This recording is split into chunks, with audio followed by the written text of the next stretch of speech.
Hello, welcome to my second video in May for customer success. Today I'm going to talk about year one in customer success.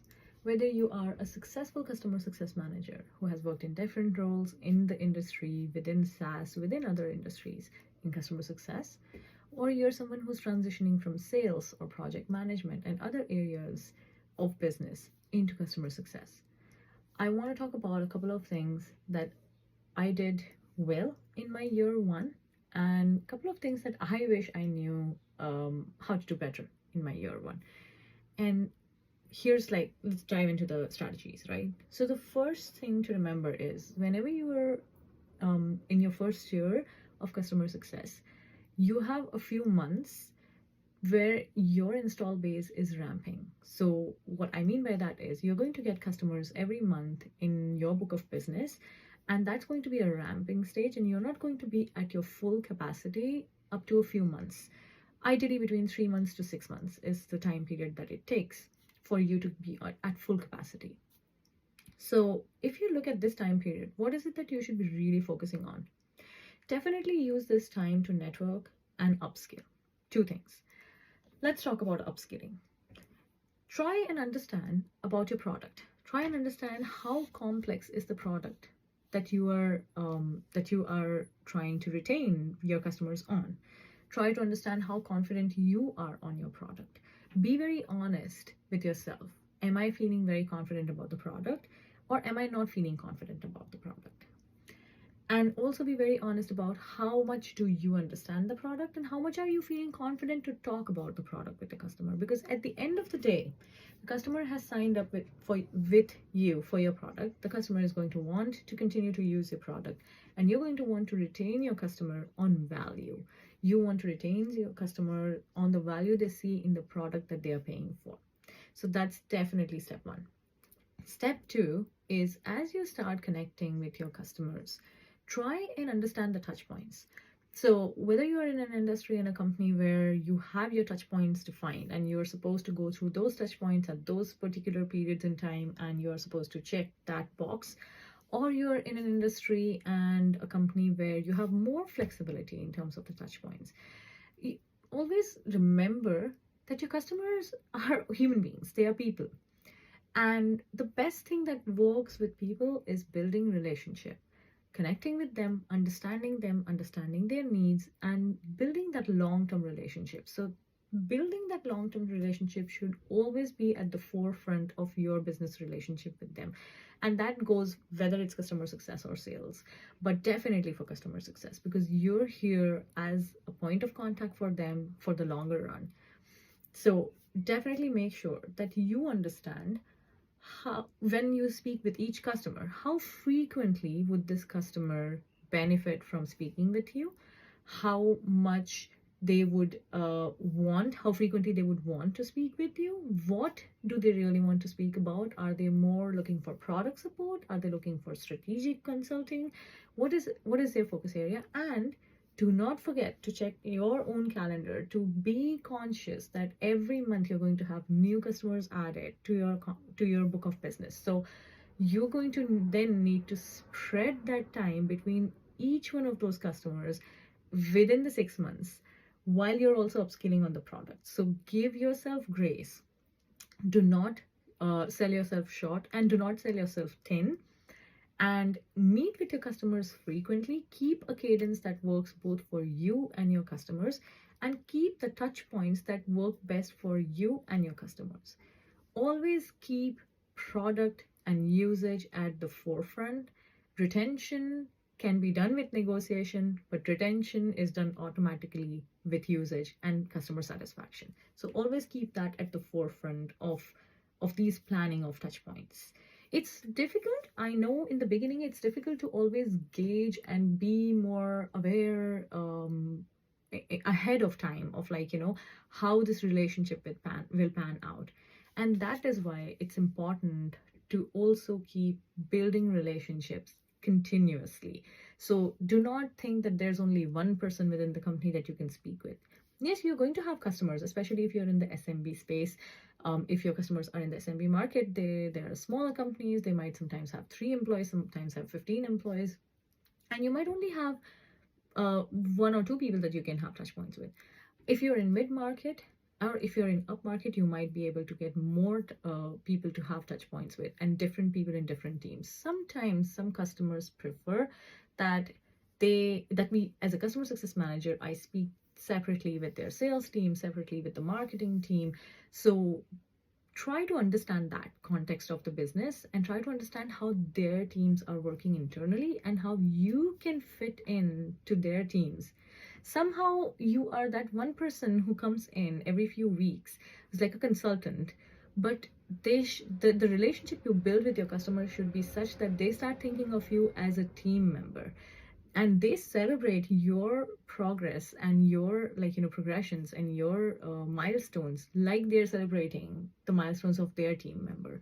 So always keep that again at the forefront, building relationships. But don't just only focus on building relationships with your customers, which is your job. Do build relationships internally within your organization, as that will definitely help you a lot in the longer run. But in the short term, the benefit that you get from building these relationships within your organization is you have so many people that you can lean on and ask questions to, and you can open yourself up and you can bring your whole self to work, because you are at the center of this. You're the first person that you have to take care of. You're the first person that you have to be focused on. And when you are at your best and you're able to bring your whole self and you're able to talk through challenging times and challenging customer scenarios and be able to be fully present, that's when you'll be able to give your best to your customers. So definitely that's another tip. But as you are growing, right? So it's your year one. Now look at yourself from 1 to 6 months. You have a full book, 6 to 12 months. What do you want to do? You want to build stronger relationships. You want to be meeting with your customers frequently. You want to be a little bit more confident on the product. You want to be investing in learning about the product.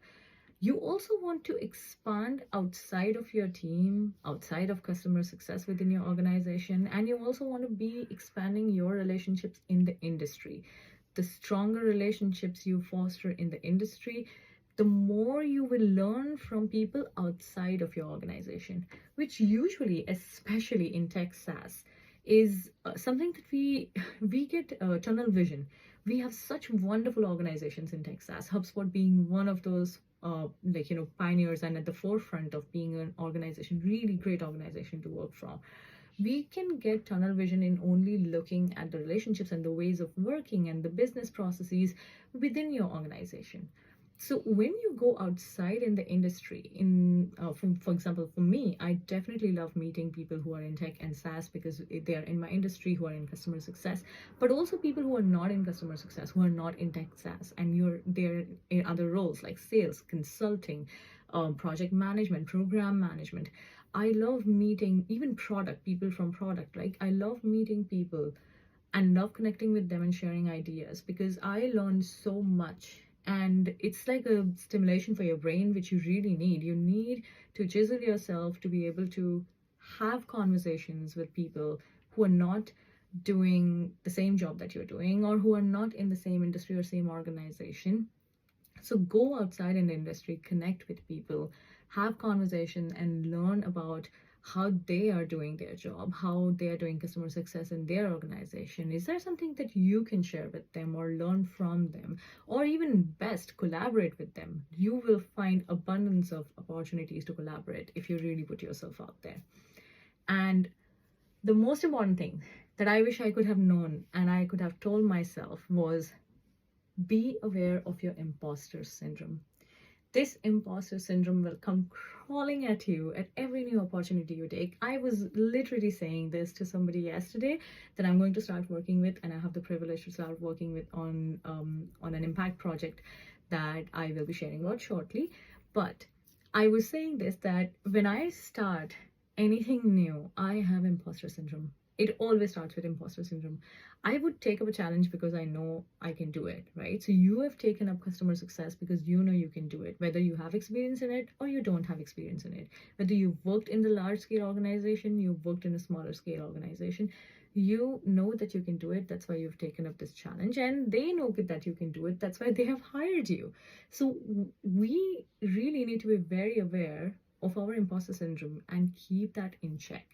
And each person has their own ways of, like, overcoming their imposter syndrome. For me, I'm a person who can process things through talking.